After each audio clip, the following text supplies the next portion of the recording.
Hi, welcome to the Ellis Talker Show. I'm DV LeBron. Today I have some very special guests. And today I have the superintendent of MISD and the board president for MISD. How are you doing, ladies? Awesome. Good.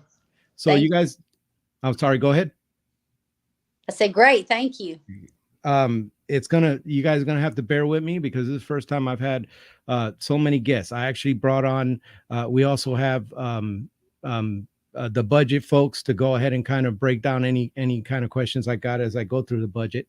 That's kind of why I wanted to bring them on. But Dr. Faye, last time I talked to you, you were just taking the reins here, and now you're going into this full school year where you get to go ahead and make your mark. And I want you to go ahead and kind of reflect on this last little bit, and then I know you have a lot of announcements for the parents for tomorrow, the first day of school. So the first year's been wild and crazy, but really good. It's been super nice to bring my family to Midlothian and watch my daughter grow in a community that is just truly all about serving each other, and so that's really nice. So I spent a year. I actually did some reflection this morning in the convocation. Spent the year kind of studying and learning and doing a lot of listening, and I have some big vision for where we could go. And one of those things is kind of not taking it back old school. I guess that wouldn't be what I would say, but like we really need to focus on fundamentals. With the kids having gone through the pandemic and the whole world having gone through a pandemic, things are really rough in those classrooms, and kids really have missed out on being with each other and being social. And those are things that we take for granted. But one of the things we talked about today in our convocation was about the isolation and what that does to people. And so I'm hopeful that we're doing some things to kick off our year. We did some Capturing Kids' Hearts training that went district-wide, which I'm really proud of. And we got to hear the keynote today, Flip Flippin speak about kind of the why behind that, which has to do more with the brain and neuroscience, and has nothing to do with, any political agenda or anything. And so I'm excited about that. But the other thing is looking at kind of what are we doing in our schools and how are our kids performing in our schools. And I want to say that, I think we're doing okay. And I'm really happy to have taken on a system that's doing okay.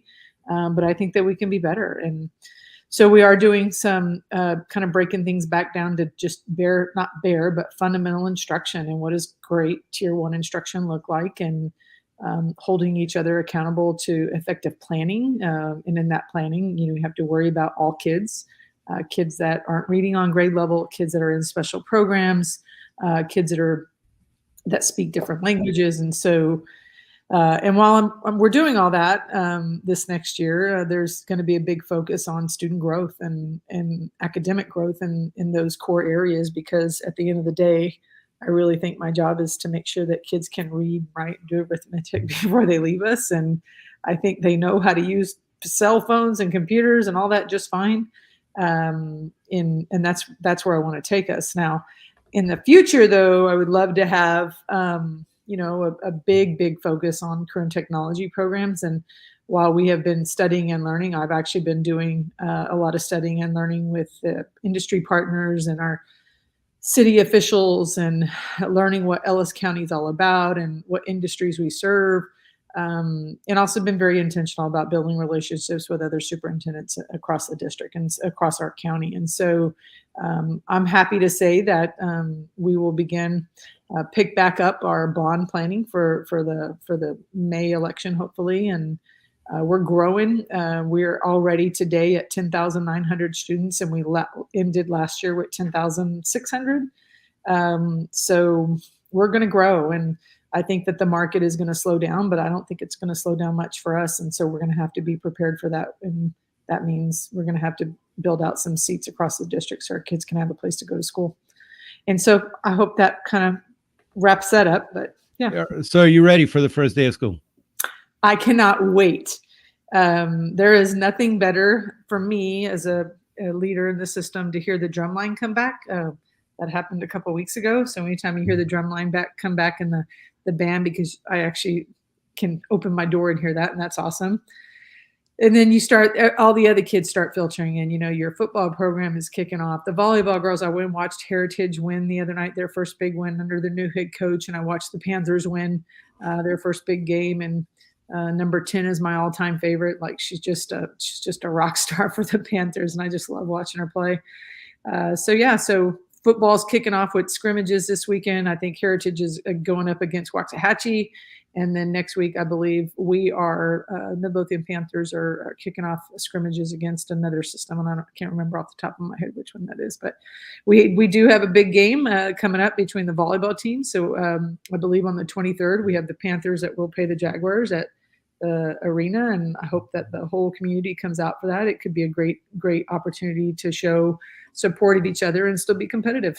And may the best girls win. Yeah. I like that. That's good. Yeah.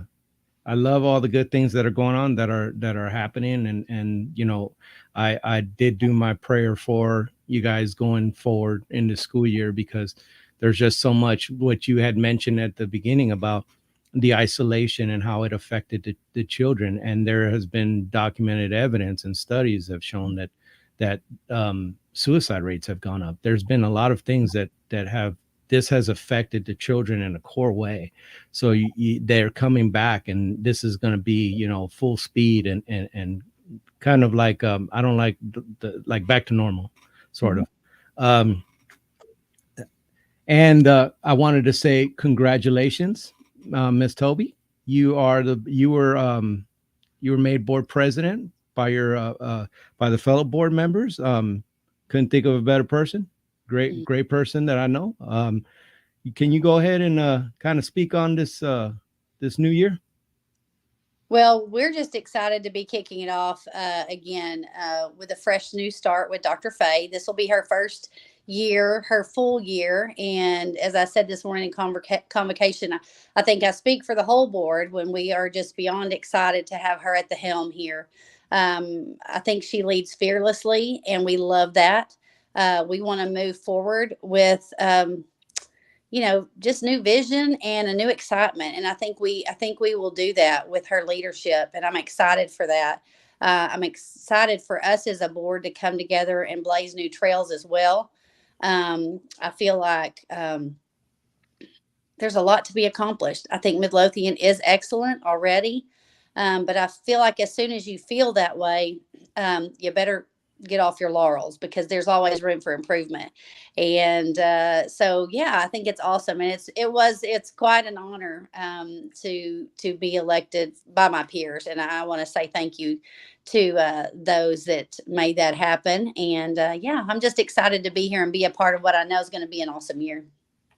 Excellent. So I brought you guys on to talk about budgets and taxes because it is that time of year.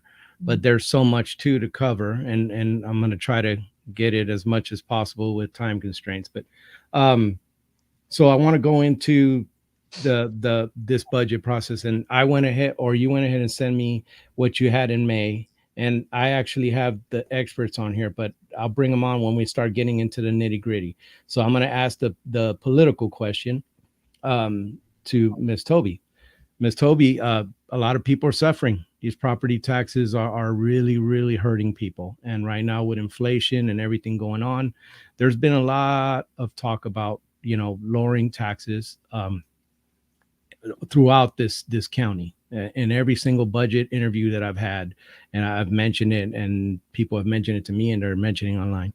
So are you happy with, I believe it's 85 point something that we're at now, or the proposed, I guess it gets adopted on the 18th, according to that first slide. I could be wrong, but I want you to go ahead and speak on that. Was that a no new revenue rate? What do you think about the tax rate? And then I'm going to ask Dr. Faye if it supports her mission.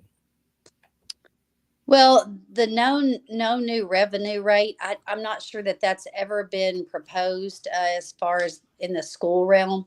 I know Jim always proposes to us what we can do and be efficient and fund our teachers and the raises that we want to promote, to keep the excellent educators that we have here. I do have a meeting scheduled tomorrow with Brian Harrison, myself, and another trustee, just to understand a little bit more what he proposed in his letter, and also the other day at the chamber update. Because the school finance, it's super complicated, and for me, I think that's one of the things we need to fix. It shouldn't be so complicated and convoluted that none of us understands it. And a lot of the guys that do understand it and that have done this their whole life, they're retiring and they're moving on, and so I think there's a lot to be fixed on this at the state level. And I do know I get lots of folks that are talking to me about that tax rate, and I hear them, and I know there are lots of folks hurting. But at the same time, in the position that I've been elected to, I'm here to look out for what's best for educating our children. And although I'd love to say yes, let's lower those or abolish those, but I have faith in Jim Norris and what he brings to us each year. And I want to learn a little more about what those like Brian Harrison are going to propose as far as revenue. To just say that we're going to lower those taxes, I would love to do that. But I've got to know that our teachers and our students are being taken care of, and that we're doing it in the most efficient possible way. And so the tax rate that was proposed to us, I felt like was fair. Now, again, I'm going to say that by saying that I'm not aware of, and I've been on here, this is my 6th year, what exactly the no new revenue rate is. This is somewhat new to me as a trustee. And so, like I said, all I can do is my research. And tomorrow, like I said, I'm going to meet with Brian Harrison, and hopefully Jim and the experts on the budget end can speak to that, because that's not something I'm very familiar with. Okay. I can kind of answer that a little bit. And I've actually tried to do some learning. We do have an excellent teacher, Jim, and I know he's kind of in the background along with Darren. But the M&O rate is actually set by TEA. So that we go with that for the most part. That's not a whole lot that we can do about that. But the INS rate is something that we do set. And right now, currently it's set at like 0.48. And that is something that we can play with. And what Brian Harrison is talking about, the no new revenue tax, we actually have a presentation that's going to our board next week. And, we're going to show them what that no new revenue tax would do. And what that's going to do is, if we go to the no new revenue tax, we're basically not going to be able to pay our bond payments. And if we do minimum rate, then we basically can pay the bond payment, but we can't pay anything forward. And so our board has been very good in the past couple of years about paying down that debt. Like, I think the last time we did it last year was about $9 million. I could be wrong on that, but and we'd like to continue to pay down the bonds in that fashion. But we do have 3 different proposals that are going to go to our board next Monday night. And ultimately, we understand that it's their community. We just want them to have the best possible information possible. So nothing is official, but you're getting to the point where it's going to start becoming official. As you understand it now, Dr. Faye, yes. does the budget meet the needs of your school district for the coming year? Absolutely. And there's other things in play. Once our local like our appraisal values go up and our local funding goes up, the state starts taking away money. So that's part of, I think, what Tami's talking about with, what is going to be the state solution to that, because we still have to build buildings. There's not a good plan for that. We still have to educate kids. And when the state starts taking away money and gives it all to the LEAs, I think, which is our local agencies, it would be nice if then we take away all the rules for that, like right. Let's educate our kids the way that we want to, but we're held to standards. And I think that's important. I actually do. I don't want to ever back away from what's right for kids. And I do believe that as an education institution, we need to be accountable to academic performance of kids. But you need to be able to pay your teachers and pay them well. We actually just found out just this past week that the little bit of federal funding that we get for the students that are at risk and in the what we would call low SES eco disc group, well, we're losing 50% of our funding there. And that's a huge thing. I mean, because we fund additional teachers at our Title I campuses with that. And so, we do have some things that are kind of at play, and we want it to be better too. So our best thing is, and we're going to be proposing, it's not proposed, we're not setting the tax rate next Monday, but what we are going to do is show the information to our board, and obviously the community can chime in on that and watch that so that they can all see exactly what we're seeing from our end. But while no new revenue is great, our inflation has hurt the district as well. So the buildings that we're building. I plan on talking to you about the buildings because Yeah, I know that there was a way that was affected. They have, we have overhead costs in those buildings that includes taxes for not taxes, but insurance costs. We have to pay for electrical, and everybody, if you've looked at your electrical bill in your home, well, that doesn't change because we're a school district. My electrical bill this summer has been 3 times the amount it was last summer. Well, so too is our school electric bills. So those are the things. Fuel costs go up, transporting kids around the district costs go up. So I would love to abide by the no new revenue and lower that tax rate all that we can, but I just think that we're not in that. We're not going to be in that place, and that really just is about paying down the bond debt, and we have to pay our debt. So right. It's complicated. But I believe that Jim has done a phenomenal job of breaking it down and making it, understandable. Because if I can understand it now, that's a good job. But yeah, so we'll work towards. And I would also add that in the past, and I don't know the education speak on this, and I'm probably not speaking the right lingo, Dr. Fay, but you can help me. But we've had mandates in the past, like HB3, where they give us mandates of things that we have to do, but they only give us 2 years of funding. And so after that 2 years, we have to pick that, whatever that mandate was. And I'm not recalling specifically, but I know there's been several things where, the state mandates us to do certain things, but they're paying for it for 2 years. Mm-hmm. Well, the mandate doesn't go away after 2 years, and everything that they do like that, there is a cost to it, and that falls on us locally when they only pay for it for 2 years. And so, that's the other thing that we face when we're looking at no new revenue, because there are certain mandates that maybe fall off funding for the state. So, sorry, I'm trying to keep up with the banners, and I apologize for that. But the one question that I have for both of you, and I'll start with Mrs. Tobey. Did you see something in the budget that you really wanted, a priority that you really wanted to see in this year's budget? Did you see it get funded, and which one is it? Well, the one that every single year is a priority for the board, and I don't think it's just our board, but is always, first and foremost, the safety and security of our kids. And it's been a goal, for as long as I can recall being on the board. Every year we have talks with Jim about, hey, are we there yet? Can we get an SRO on every single campus? And every single year we've worked towards that. That's not something that we were able to fund this year, but I think we are looking at doing some collaboration with the city on getting to that goal, which, that's not uncommon. Other cities and school districts around us have done that. But, right there in line with that is always our teacher pay. We know as a board, and our administration completely agrees and supports this, is that we've got to retain excellent teachers. And to do that, we've got to stay competitive. And so those are always two right there at the top.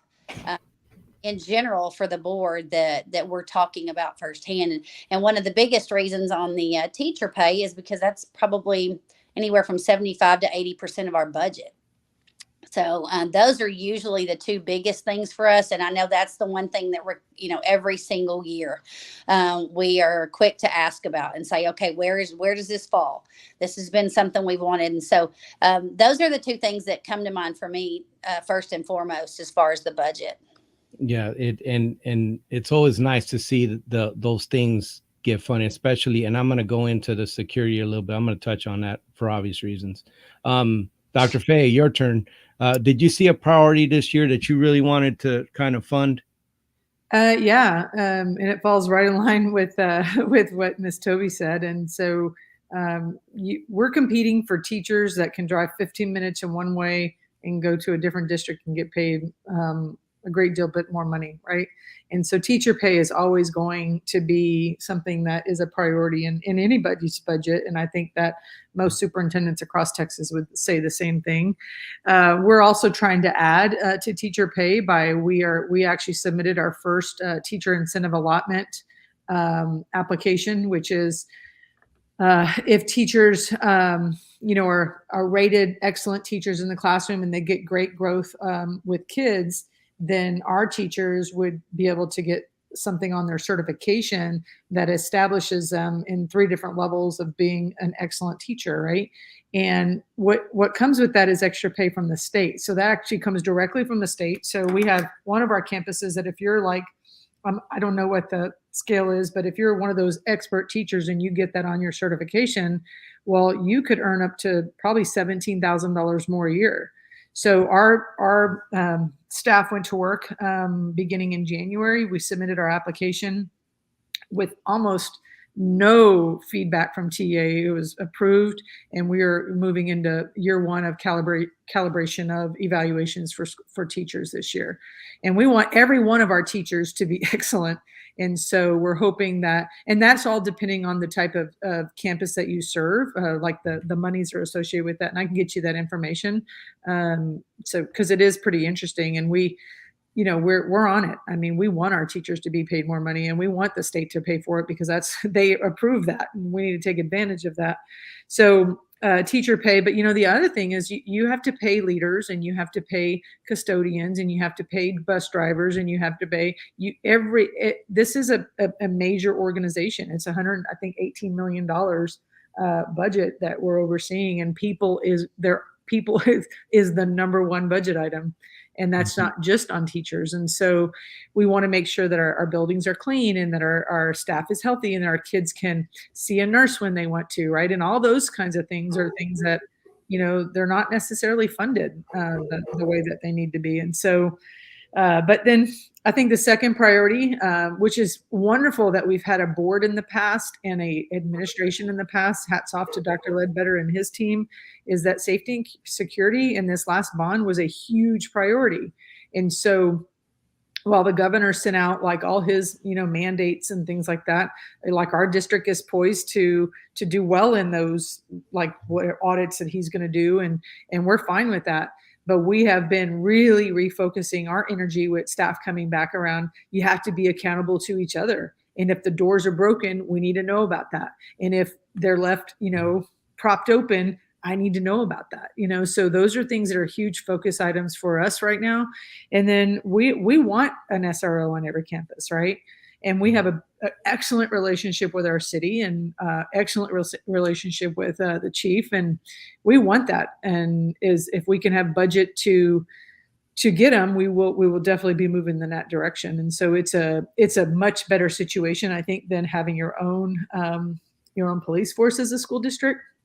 And I'll just hats off to the SROs, because they're just they're positive with our kids, and we need that to be something that's key with when our kids go back out in the community, is that like police officers are actually good people. They're not out to get you, right? And so, but yeah, we would love to have them. I think we're 4 or 5 short of being one on every campus. But I know that we are going to be in collaboration with our city to hopefully make that happen. And, yeah, I'm sorry to interrupt, but yeah, I actually had Chief Smith on the show, and we talked about that. So if you guys want to see that on the interview, we talked about collaboration with the schools on security and the training and the different things. So he went through all the training that SROs, that the department is going to deal with that. And I'm going to get on that subject a little later. So what I want to do right now is I want to go ahead and bring the budget guys, and then I want to throw the budget stuff on there. So ladies, excuse me, I'm gonna bump you off and bring them guys in real quick. And it's all good. Hey, how you doing, sir? Darren? I'm doing great. How are y'all doing this afternoon? Darren, can you introduce yourself? Yeah, Darren Casper. I'm the Deputy Superintendent, Midlothian ISD, proud Midlothian taxpayer. Proud Midlothian taxpayer. And now I have Mr. Jim Norris, Mr. Budget himself, Mr. Money. How are Can you, you hear sir? me now?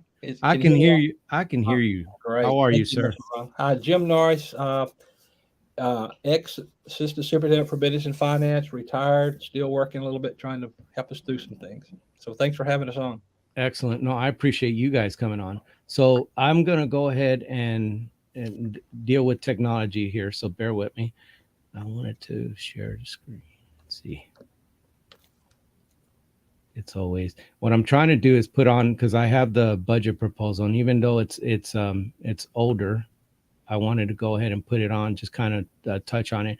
Now, I know we can get into the minutia, but I wanted to go ahead and kind of take the overview, look at it, people, and then tell the people where they can find it, and actually read through it. So this was what I was given, and then this is the overall on the slide. Can you go ahead and talk about that? One of you guys go ahead and talk about this slide. Either one of us. Darren, you want to go? Or you want me to? Go ahead. You got that one. Okay. So what you have up is the presentation that Darren gave to our board in as June, I believe, or May or June. Remember, we're a July 1 fiscal year, so we have to pass a budget before July 1. But it's out of sync a little bit because we don't get our certified tax values till the end of July. So we have to use our estimated values to set our budget. So this is what you're looking at. The copy of the budget that people can find on our website. It's absolutely out there. We update that if we need to occasionally during the year. Of course, it does get it updated. But there's a lot of good information here. I think I'm not talking circles a little bit, but one of the things that we tried to do, one of the biggest things that we had this year was we had only given a 2% raise the last couple of years because that's what we could afford. At the very start, back in October, November, when we started in the budget process, we said, hey, let's try to get it up there. Let's try to get it up to 4 if we can. It was tough. We had to make some real hard decisions to get it to 4. We wanted to increase our health insurance for our employees because obviously that's a cost that they see. And we were able to add that $20 per month. And that makes us one of the highest paid in the area as far as paying our insurance. Employed the staff to open Coleman, to open the rest of Heritage. Just the things you see there. And of course, one of our big goals every year is try to pay the bonded debt forward if we can. And then reduce the tax rate. We are going to reduce the tax rate. There's no doubt it's probably going to be in the neighborhood of a 4 or 5 cent decrease. So if you want me to talk through that just a little bit, in both the people you have already, Ms. Tobey and Dr. Fay, have said the same thing.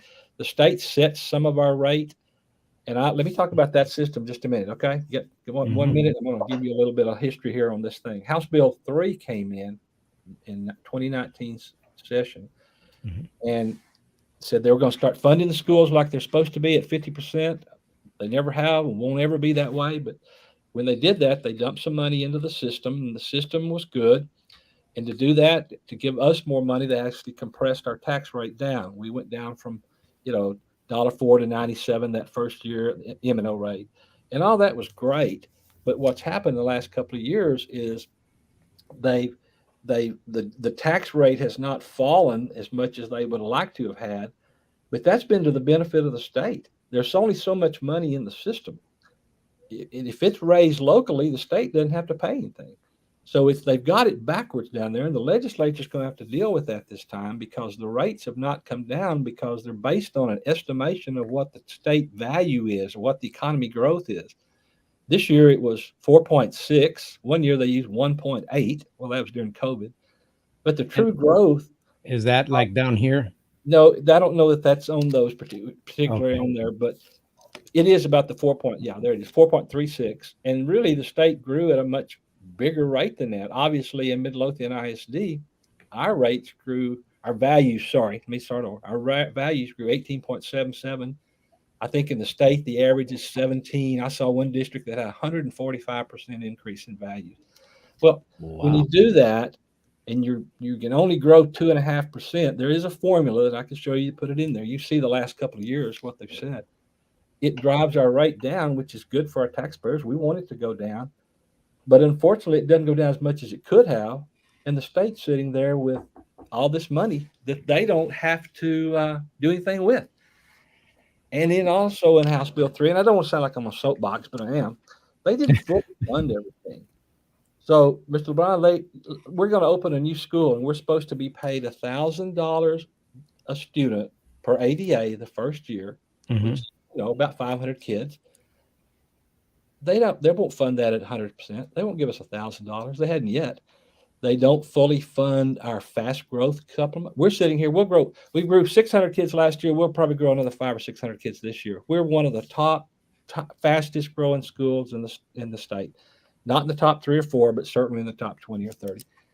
It's never been funded fully. It's $1 million right there that they didn't fund just because of fast growth. And we're the districts that they should be helping with that. So again, I'm not trying to sound bitter, but I'm saying there's some things built into the formulas that are causing some of this.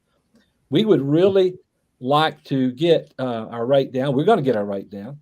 That no new revenues tax rate. Let me talk about truth in taxation. I'm sorry, I could go in 1,000 directions. No, I gotta kind of keep you because we'll lose the folks. But I want you to kind of, if you could, just speak on this slide, or how it pertains to it, so that people could see, because they see this growth and they've seen these numbers, and how that affects them. The growth in the tax rate is tax values at that first column there. And again, we grew about 1877 this year. A lot of building going on, a lot of resale houses being sold. The cost of all those are going up. We got a lot of commercial growth. So yes, we do see value growth. My house went up, your house went up, everybody's house went up. That doesn't necessarily mean that we get more money to spend here. What it means is we have our more taxes here, but the state side, it goes down. And so that's the system. And again, if they had compressed that value on down, we would raise less money here locally and the state numbers would go up. So it's an inverse effect on this thing. It's kind of a crazy thing, but that's school finance and it gets kind of complicated sometimes. Yeah. Oh yeah. That's why I got you. So these tax values, when you see overall growth, Darren, at 16.36, and then new value growth at 5.6, can you kind of give a brief of what that means? Yeah. Just look at your neighbors when they buy a house, or look when you buy a house. The market value of everything is just skyrocketing. So in turn, the appraisals, I mean, like it or not, they're going to appraise for what the market value says they're going to be. And that's why everyone is seeing such a substantial growth in the appraisals. It's not necessarily appraisal district, it's the market that's driving all of that. Yeah, it definitely is. It's bringing those tax rates, or it's bringing up the amount that comes in, and how they're feeling their taxes. And a lot of them are coming and mentioning about that. That's why I wanted to have the ladies on, and I definitely want to have you guys on to talk about that. So what is, Darren, what is this M&O rate? Kind of a brief of what that is. I saw that down here it says fiscal year 2022, and it goes on further to speak that's going to be our tax. That's kind of going to be our tax rate right there. Can you kind of give me a brief, what is the difference here in this INS and this M&O? Well, the maintenance and operations is the M&O. So you can see it's dropped drastically in what we have collected over the last 5 years. And again, it's the state sets this because of what Jim was explaining earlier. We don't set these rates, and we get compressed down to the very bottom, and that's where we're going to be again. We'll be right down there around 85 cents per $100 in value again this year. What we have the ability to do is suggest lowering the INS rate. And some of the proposals you're going to see on Monday night, you're going to see that we're trying to help out everyone, but still be able to, at least cover our debt, if not do like we've done in previous years. And like Jim has said, pay forward so that we can continue saving for the future when we do have to build more buildings. Yeah, that it definitely is a juggling act. Mr. Norris, so here's something that I'm going to ask you because it's something that you probably hear every year, and we'll go back to this IS in a minute. You hear, um, what did with these people hurting, and that's the political side, but with people hurting on their taxes, and you pay taxes as well, sir. Um, did you look for things in that budget that you could trim? Did you make some cuts? Was there things that you didn't, go, both of you gentlemen, with this budget, that you didn't go into because you wanted to keep these costs back? Did you work on saving the taxpayer money? We did. We did. One of the big things that we did is when we first started looking at the budget, and Jim can answer to this, we weren't going to be able to afford a raise for anyone.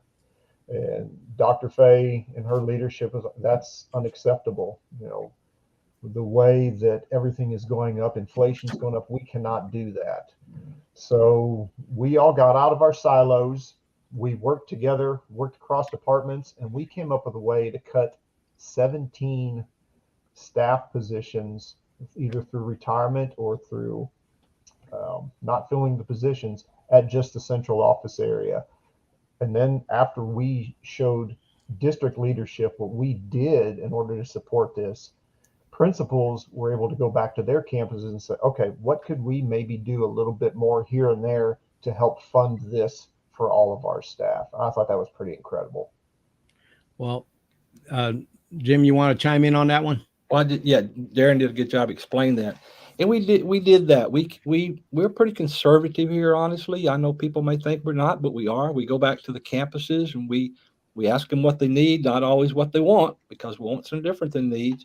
But we've always funded our needs, and I'm not going to ever. I hope I'm gone with my career now, but I don't think anybody can ever say we didn't give them what they needed to run their campus. But yes, we did that, and we cut some positions.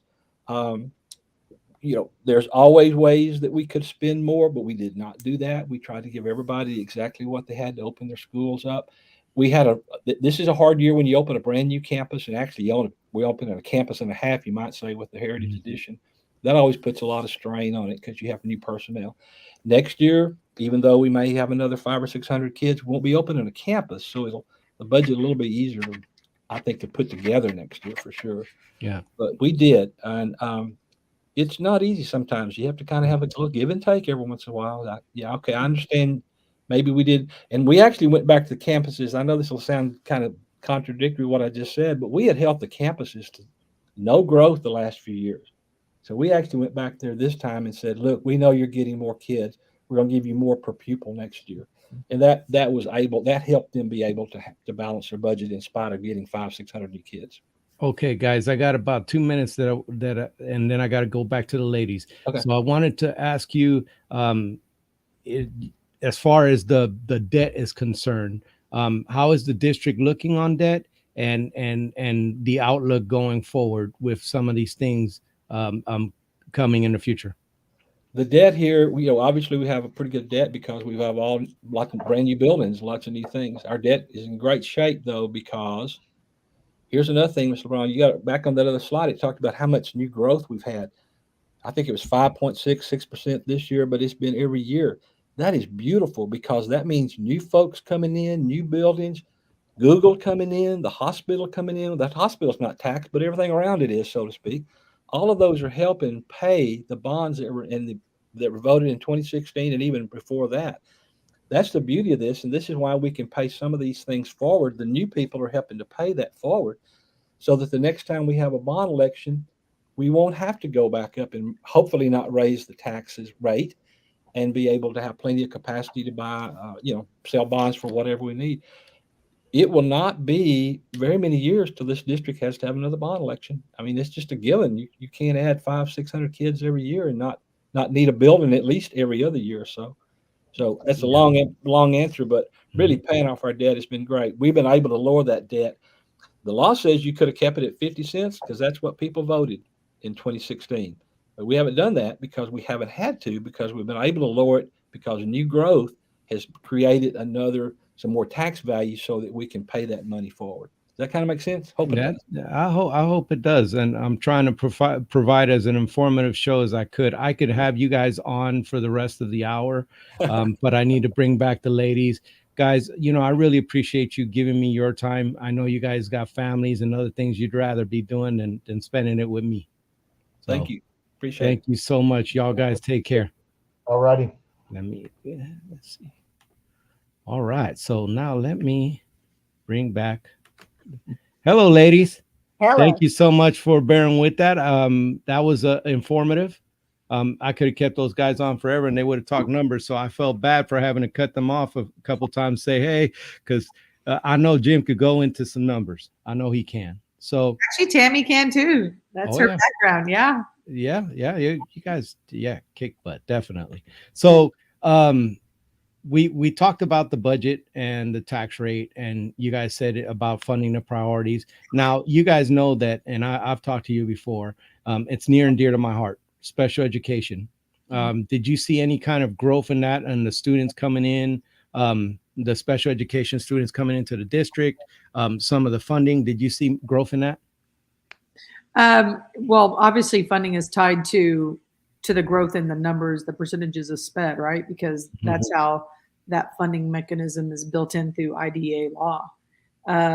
So a couple things though is that we have grown in our percentage of students needing services, and that's expensive to do, but we do get funding for that. And so I couldn't give you the dollar amount, but I know that our district is sitting right at 15% with kids in the special education program. And so in our bilingual program has stayed pretty stagnant. It hasn't increased a whole bit. But I think districts across the state of Texas are actually seeing an increase in special education numbers. And I think the pandemic had a lot to do with that. I mean, kids are really in places where they need a lot of support. And it's, teachers don't just teach math, right? They teach kids. And when kids need support, you need to have different levels of support around them to make sure that they have the best opportunity to be successful. So I think everybody could fund it better, right? Yeah, it would be. I agree. I wholeheartedly agree. I mean, it would be super nice if we had, tons of money to support special needs and the way that it needs to. But the other thing is so hard to find staffing now that want to work with that population. And I'm not talking about just like a student who has like maybe a learning disability in reading. And that's like, it's already rocket science to teach reading, and hats off to any reading teacher, because that's a hard thing when kids don't just naturally learn how to read. Now we have moved to our model, which is the science of reading, and it's paying off dividends. We're going to be excited to share that data with our board this next Monday. But when you have students with really a lot of needs to be in your building, and that's our obligation, like as a society, and these are human beings. They should not be put in a corner. I'm a big believer. I hired students in the special education environment and the HR office in my former district because I believe they can serve. And so, but those are costly, right? It's a costly venture, but at the end of the day, it is funded differently, just like bilingual program is funded differently, just like CTE program is funded differently. But you would be, when we say it's additional funding, we're not talking like gazillion dollars, right? So it's, I want more, but I don't think there's any public educator that wouldn't tell you that. So yeah, when especially when it comes to special education, because there are so many mandates that come down, they need so much help. They're trying to catch up from these years in COVID, and there's just so much need, and there's only so much you can do with that. So you had mentioned it, so I want to touch on it because I'm kind of pressed for time. So teachers, there's a nationwide teacher shortage. It's coming on the news every day. Is that nationwide teacher shortage impacting MISD? That's for you, Dr. Fay, and then I'm going to ask Ms. Tobey on some of the things that you think you'd like to see voted on to try to help that. I think the whole country is dealing with it, right? The state of Texas is dealing with it. I think the good news for Midlothian ISD is that we're not seeing quite the impact that our surrounding districts are having. We are probably a handful or two teachers that we're missing, and we have plans for that. But when you're looking at big systems just north of us and to the east of us and to the south of us, big systems are missing hundreds of teachers, and that who knows why. But Midlothian is a great place to work. So as long as we keep competitive pay, I think that, and we keep doing what's right for kids, in my opinion, who wouldn't want to work here, right? But it's not rocket science to figure out like why teachers are leaving the profession, right? If they're not respected as professionals, and they are like, I say this all the time, leadership, you're expected to take the heat, right? And superintendents take it, central office leaders take it, principals take it, but that has now gotten into our classrooms, and where there's so much pressure being put on our classroom teachers. And, when you're not respected as a professional, then why stay in the profession? And I just hope that our country moves away from all the political banter going on, because teachers are important. They are the very reason why we all get to have jobs, right? And they are the very reason why our youth is educated to do the work, because nobody has a job in this country without having a great teacher. You just can't prove it to me. So, I love the advocacy for that, and I love the optimism about the politics. I share in that I'd like to see a day when we kind of pass up on that, but it's there. It's definitely there. So, Ms. Tobey, going back to you on that question, what are some of the things you'd like to see the board get on? Like, would for instance, would you support something like 410s for the teachers? I know that's that is a superintendent kind of thing, but I also the politics of that, the 410, and it sounds good. Is that something you've looked at? What are some of the things the board would like to do? Well, the board has not looked at that. And normally, in those circumstances, we are going to look to our leader, which would be Dr. Faye. She's the educational specialist. I spend my day on insurance and store. So on some of those things, I'm gonna reach out to Jim and the likes of Dr. Faye and her HR staff to tell us what is going to work. Of course, we're going to listen to all that data and hear the research. Some of that, it does cross lines of education versus regular business, but most of the time, education is much different. And so I would rely heavily on them for some of that feedback. But one of the things we as a board are doing to make sure that in our budgets we're more efficient, and we talked about this last year when we were doing some strategic type planning for the board in general, and that is, strategic abandonment, and throughout the year asking for accountability on some of the programs that we've instilled. And Dr. Faye and her team have done a really good job of that. And that's just mainly to keep us, efficient and lean, so that we have, every little bit counts. As far as the teachers go and keeping good teachers, I think the teacher incentive allotment, that's something that, we're exploring, and we just got approved for, and we're hoping that will help us retain some of our best teachers. But again, I'm going to echo what Dr. Faye said. Most of the teachers that I talk to, they're not leaving because of pay. They feel like teaching is a calling. And I agree with that. Most of them are doing it because they love what they do and because they love students. And so, most of the things that I hear about, when a teacher leaves, it's because of like she said, the lack of respect. I can't do this anymore without support. And it's not from our own ISD, it's from just support in general. Mm-hmm. And the second thing is respect from parents and respect from, their students. And I think we're going to go a long way in instilling this new Capturing Kids' Heart. We heard about that today at Convocation, and I think those contracts that we're going to be signing will help us be accountable to each other for that respect. And, there's nothing new in the world. We have all these acronyms in education and, things like SEL. And teachers have been doing SEL for years.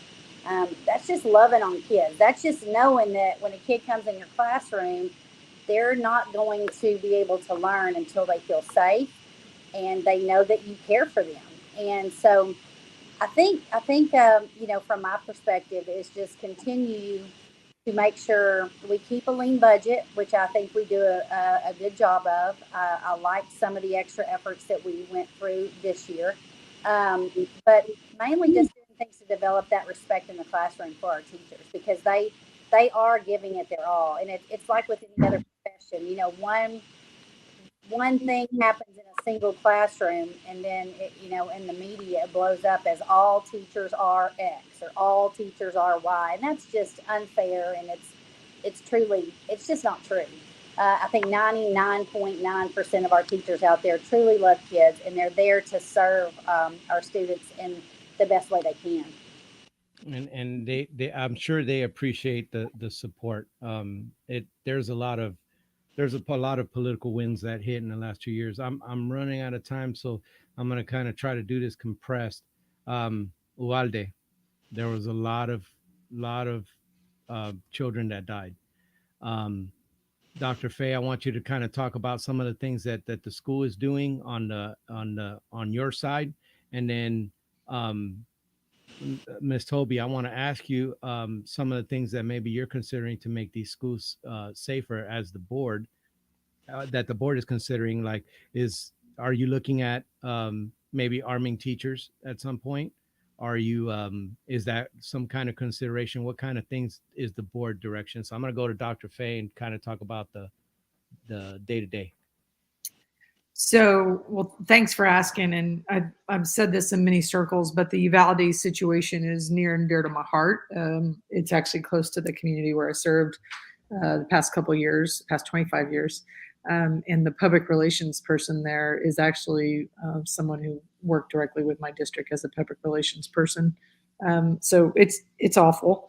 There's no way to get around that. 19 kids, 2 teachers, and like, it's senseless, right? And just little things like, so we're going to launch, this is going to the board this next Monday as well, like a task force to really study all the emails that have come into my system about what is it that we really want for our kids.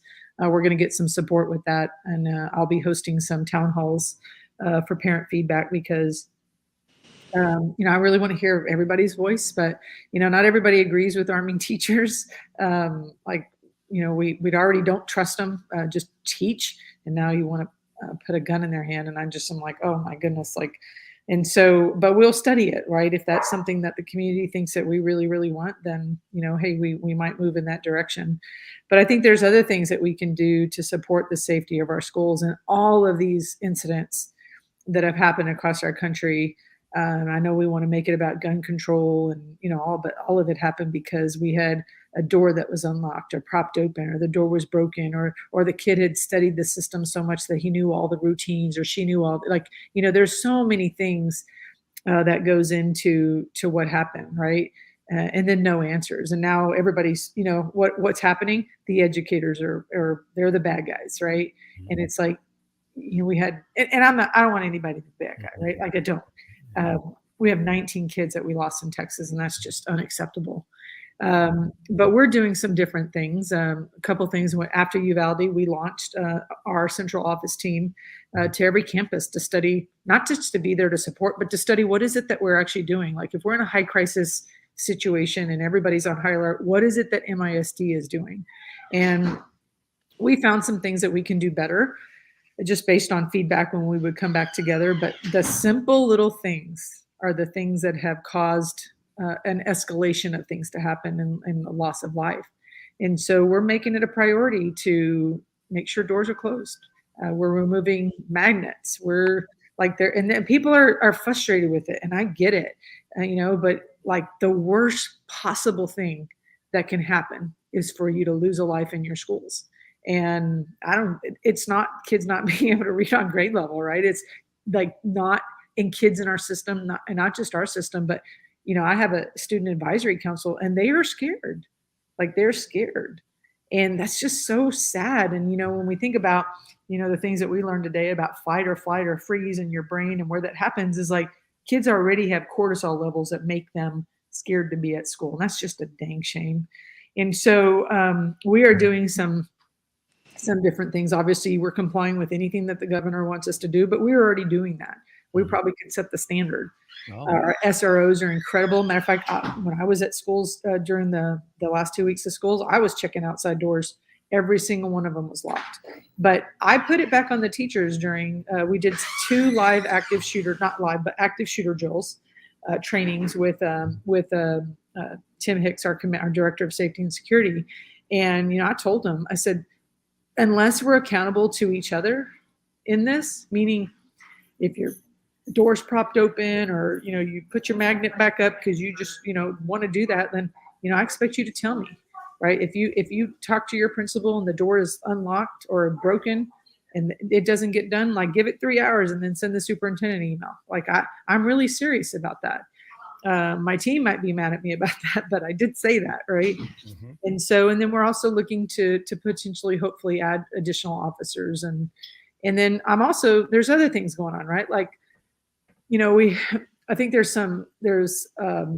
was a movement in the city, or not city, but the whole country about restorative practice and what that means, and I am a huge proponent of that. Like, I believe discipline means to teach. But when you have kids that are dangerous in your system and it, I feel like I have a responsibility to address that. And so get them the support that they need, but I need to protect the other kids at my campus. Yeah. And so Commander Hicks has been absolutely phenomenal in tracking down, evidence or whatever you will, and the admins, we don't just come to school and walk around and do nothing. Like, our admin teams literally spend a gazillion hours doing investigations and looking through videos and Instagram account. I mean, it's insane what administrators are having to do. And not one of us signed up to do that. Not one of us got a degree in how to, navigate Instagram accounts and yet that's what we're doing. So there will be a few things that we do want to bring to our board. One of them is we're going to be looking at policies that we have just on student behavior and what are we doing with cell phones in our system, and that's going to pop up again. I know a district north of us has taken some big huge moves.